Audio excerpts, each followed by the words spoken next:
श्री राधा साध्यं साधनं यस्य राधा मन्त्रो राधा मन्त्रदात्री च राधा सर्वं राधा जीवनं यस्य राधा श्री राधा राधा वाचिकेल्कस्य शीर्षम् आत्मा त्वं विरामतिः सहचराः प्राणाः शरीरं गृहम् पूजा ते विषयोपभोगरचना निद्रा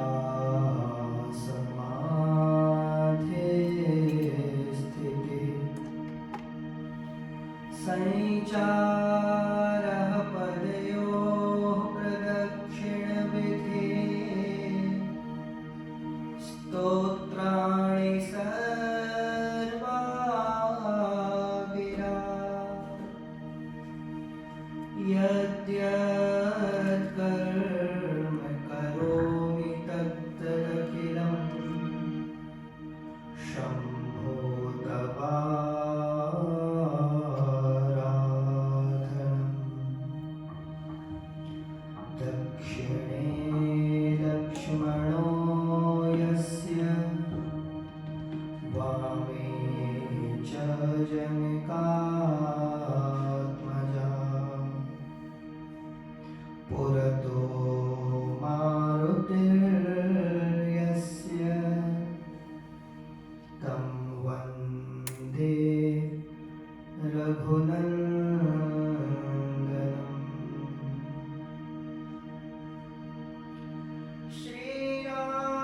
श्रीराम कथा के रसिक तुम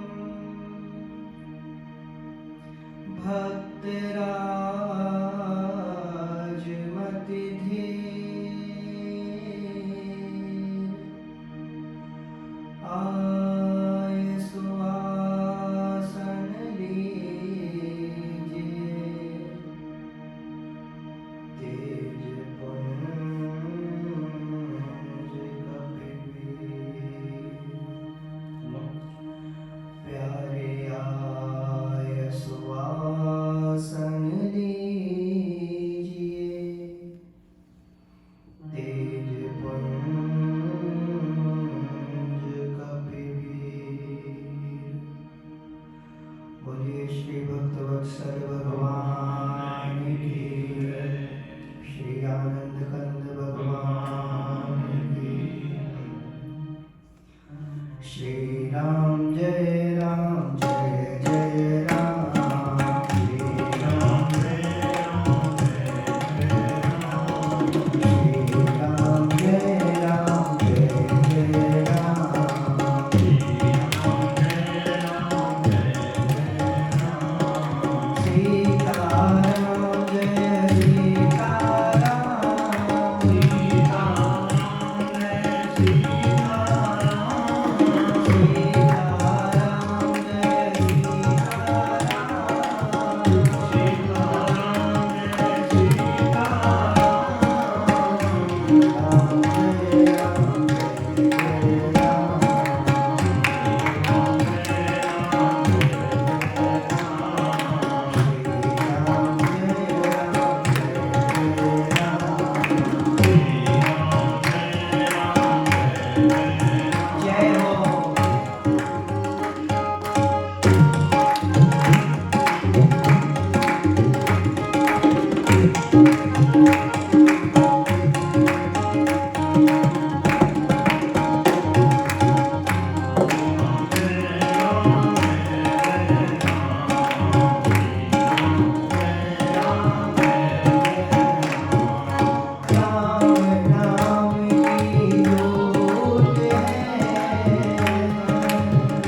परम आनंदमय,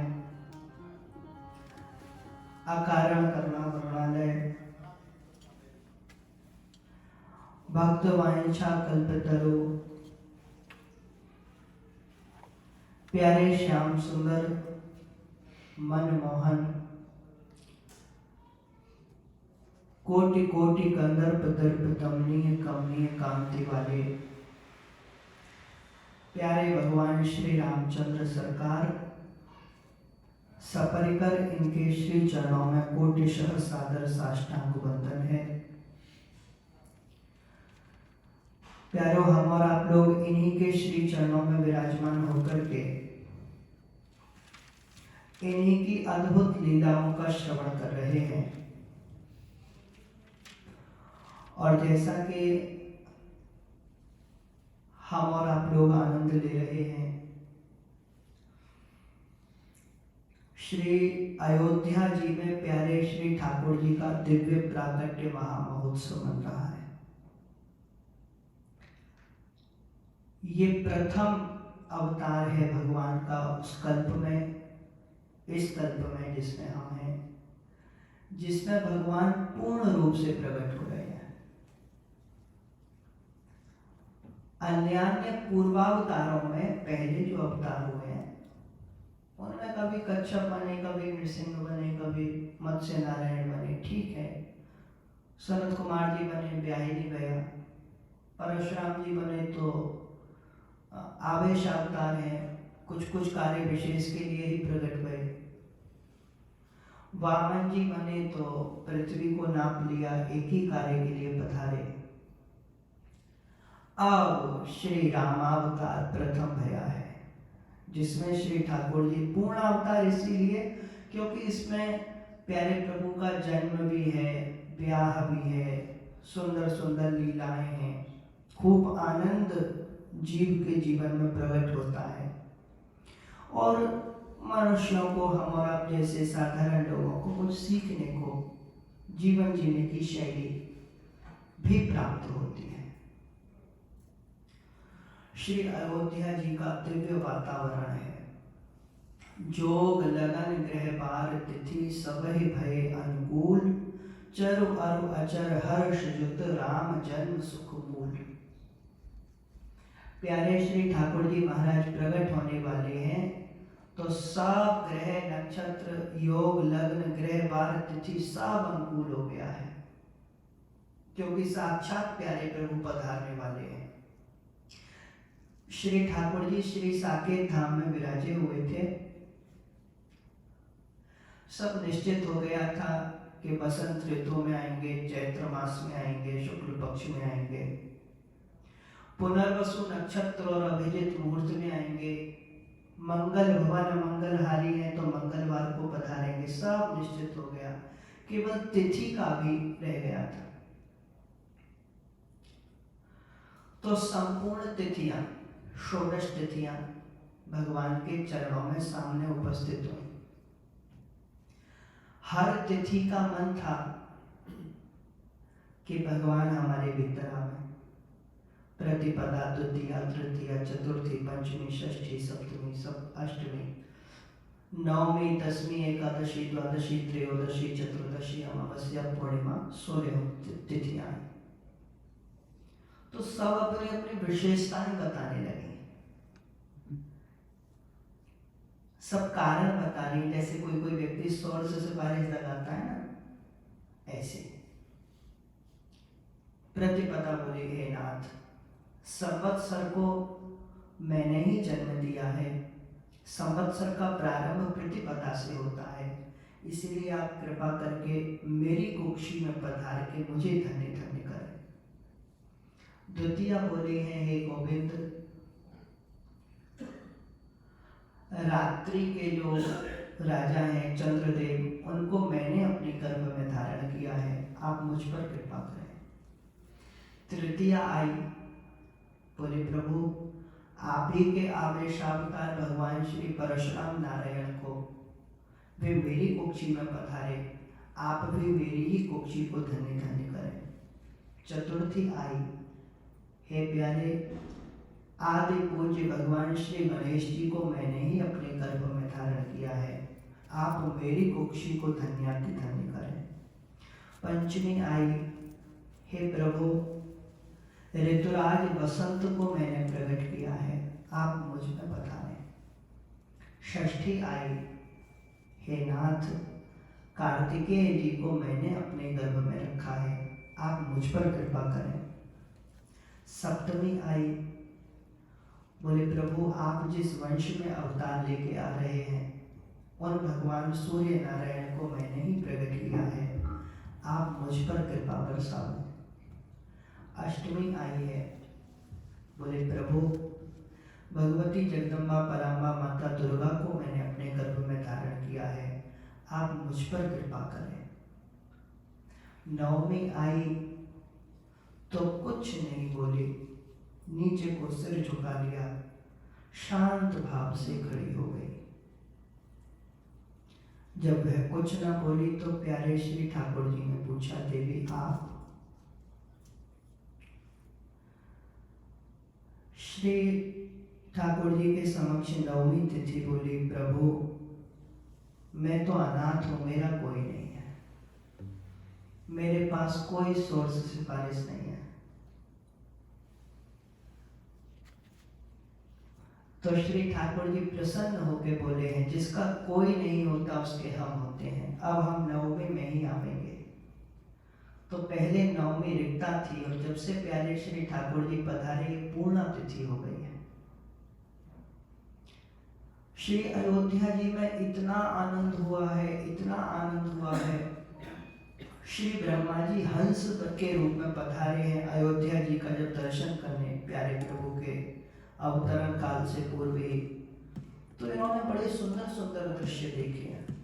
श्री ब्रह्मा जी ने देखा कि चींटियां चल रही हैं और झुंड के झुंड चींटियों के जा रहे हैं, श्री अयोध्या धाम की परिक्रमा लगा रहे हैं और चींटियों के चलने में कोई दूर से देखे तो ऐसा लगता है जैसे श्री विष्णु सहस्त्र नाम लिखा हुआ है, ओम विष्णु विष्णु वषटकारो, पूरा विष्णु सहस्त्र नाम बनाती हुई जा रही है, पूरी अयोध्या जी की परिक्रमा कर रही है।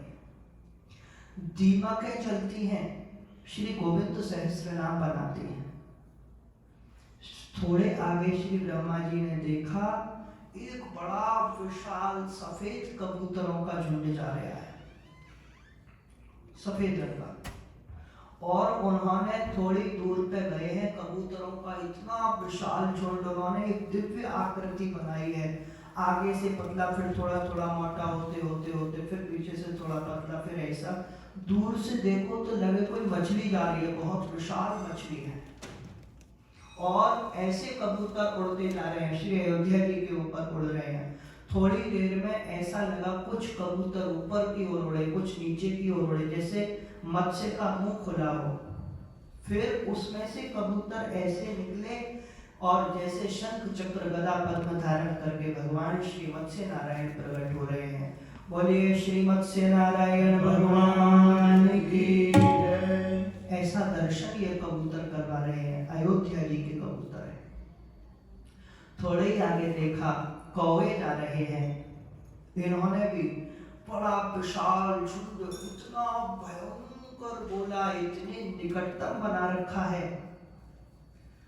और थोड़े दूर पर श्री ब्रह्मा जी ने देखा कि ऐसे एक दो कौवे आगे की तरफ, दो चार ऐसे, एक ऐसे और दो ऐसे, मतलब जैसे कोई कछुआ जा रहा हो। ऐसे विशाल आकृति पूरे अयोध्या जी के ऊपर बनाते हैं। और फिर ऐसे कुछ कौवे ऐसे, कुछ कौवे ऐसे उड़ते हैं जैसे कछुए का मुंह खुला हो, उसमें से शंख चक्र गदा पद्म धारण किए भगवान श्री कूर्म नारायण पधार रहे हो, ऐसा दृश्य दिखाया है। बोलिए श्री कूर्म नारायण भगवान की जय।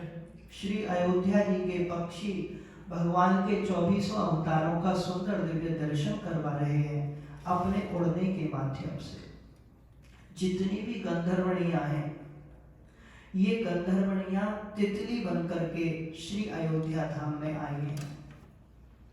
श्री ब्रह्मा जी देख रहे हैं हंस के रूप में कि श्री अवध के प्रत्येक घर में जो द्वार पे जैसे बंधन वाल लगाते हैं ना, इसी आकृति में सब तितलियां ऐसे ऐसे ऐसे ऐसे सब के घर में जैसे बंधन वाल लगी हो, और बीच बीच में छोटी छोटी रंगीन रंगीन तितलियां उसमें भगवान के नाम बनाती हैं। राम राम राम राम ऐसे लिखती है। बंधन माल तो आज भी बनती है पर चैतन्य नहीं होती। वो लाइट से लोग राम राम वगैरह लिख देते हैं पर उनमें भी जड़ता होती है, चैतन्यता नहीं होती। यहाँ पे चैतन्य तितलियां बनी हुई है बंधन माल। चैतन्य तितलियां श्री ठाकुर जी का नाम लिखती हैं। श्री अयोध्या जी का दिव्य वैभव है। श्री सरयू जी ने मणि में दिव्य घाटक प्रकट किए हैं। प्यारे प्रभु जब प्रकट हो रहे हैं, इतना सुंदर अवसर है। मध्य दिवस अति शीत न घामा, मध्याह्न काल हो रहा है, ना बहुत तेज धूप है ना बहुत ठंड है, बढ़िया मध्यम मध्यम काल है। बहुत मंद मंद सुंदर दिव्य वायु वाहित हो रही है। कल हम लोग आइए जहाँ पे थे वहीं से चर्चा प्रारंभ करते हैं। भय प्रगट कृपाला दीन दयाला कौशल्या हितकारी, हर्षित महतारी मुनि मनहारी अद्भुत रूप विचारी, लोचन अभिरामा तनु घनश्यामा निज आयुध भुजचारी, भूषण बनमाला नयन विशाला शोभा सिंधु खरारी। प्यारे प्रभु जब प्रकट हो रहे हैं, कल हम और आप लोग चर्चा कर ही रहे थे कैसे सुंदर एकांत हुआ है।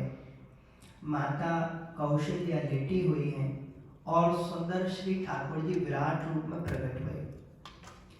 फिर जब चतुर्भुज रूप धारण किया, माता प्रणाम करने लगी। भगवान बोले कि हम तो आशीर्वाद लेने आए हैं। तो माँ ने कहा प्रभु आपको लाड़ प्यार दुलार करने के लिए तो 2-4 मंजिल की सीढ़ी लगानी पड़ेगी, तब तो हम आपके गाल तक पहुंचेंगे। हे नाथ, यदि दुलार पाना है माता का तो बालक बन जाइए। श्री ठाकुर जी छोटे से बालक बन गए, ऐसे बिल्कुल इतने से छोटे से,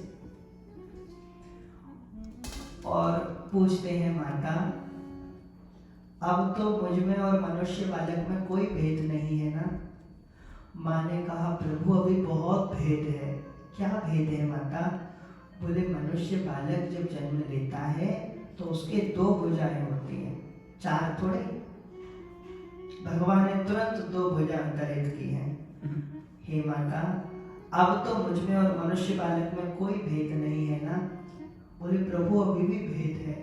क्या भेद बचा है माता? बोले हे ठाकुर जी, मनुष्य बालक जब जन्म लेता है तो आपकी तरह इतने चकाचक पीठ पीतांबर धारण करके थोड़े ही आता है। वो तो निर्वस्त्र होता है, तो मुझे निरावरण होना पड़ेगा। माता बोली मनुष्य लीला करनी है तो होना पड़ेगा। श्री ठाकुर जी बिल्कुल नंगे धड़क हो गए। माता अब तो ठीक है। बोले प्रभु एक कमी और है। क्या? बोले मनुष्य बालक जब जन्म लेता है तो आपकी तरह खड़ा थोड़े रहता है। तो बोले वो तो पालने में पड़ा रहता है। श्री ठाकुर जी आके बगल में माता के लेट गए। बोले माता अब तो कोई नहीं पहचान पाएगा कि मैं मनुष्य नहीं हूँ। बोले प्रभु बस एक छोटी सी बात और। क्या? बोले मनुष्य बालक जब जन्म लेता है तो आपकी तरह चकड़ चकड़ बोलता नहीं है। तब बोले वो तो रोता है। सुने बचन सुजाना रोदन खाना होई बालक स्वरूपा। पहले श्री ठाकुर जी हंसे हैं, मुस्कुराए हैं। और प्यारो रोने से पहले एक छोटी सी लीला और हुई है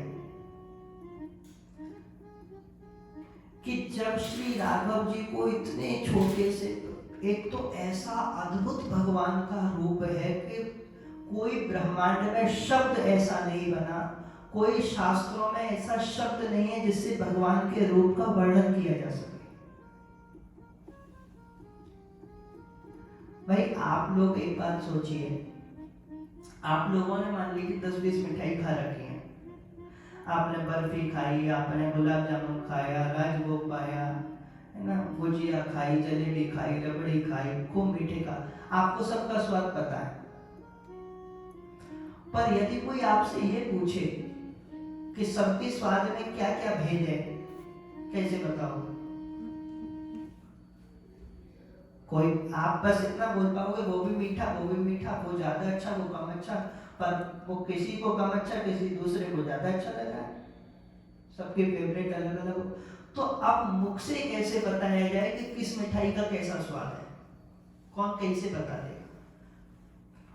और वो भी अनुभव का आनंद भी वही ले पाएगा जिसने पहले चखी हुई है।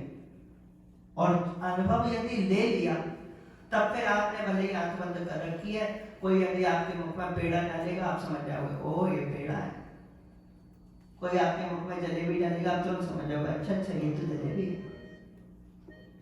तो प्यारो ऐसे ही हमारे प्यारे प्रभु हैं, अनुभव में जब आ जाते हैं, दिख जाते हैं, बस आनंद लेता रहता है व्यक्ति, मन में उत्साह बढ़ता रहता है, प्रतिपल प्रेम बढ़ता रहता है, पर वो शब्दों में प्रकट नहीं कर सकता कि क्या देखा, कैसे बताएं कि कितना सुंदर रूप है। श्री ठाकुर जी की जो शरीर का रंग है, देखिए ऐसे और बच्चों की तरह नहीं कि गर्भ से निकले तो गंदे संदे निकले, एकदम निर्मल कांति है श्री ठाकुर जी की, और हल्के नीले रंग का भगवान का वर्ण है, अभी बिल्कुल हल्का नीला। और भगवान के जो केश हैं, भगवान की जो छोटी छोटी भौहें हैं, भगवान की जो पलकें हैं, वो भी काली नहीं है, घन नीले हैं, गहरे नीले रंग की। आप लोगों ने श्लोक सुना होगा, बड़ा प्रसिद्ध श्लोक है, शांताकारं भुजगशयनं पद्मनाभं सुरेशं विश्वाधारं गगन सदृशं मेघवर्णं शुभांगं। मेघवर्णं मतलब जिन मेघों में जल भरा हुआ है वैसे श्री ठाकुर जी। गगन सदृशं, गगन के सदृश भगवान की अंग कांति है, हल्के नीले रंग के। और जब मेघ में भरा रहता है जल तो वो गहरा नीला होता है। बोलते हैं कि काली घटा उठाई है, पर वो काली नहीं होती, गहरी नीली होती है। ऐसे श्री ठाकुर जी की जो भौहें हैं, भगवान की जो पलकें हैं, भगवान के जो केश हैं, ये गहरे नीले रंग के, घन नील। इतना सुंदर श्री ठाकुर जी का रूप है, छोटे छोटे हाथ, हस्त कमल है लाला के, छोटे छोटे चरण हैं,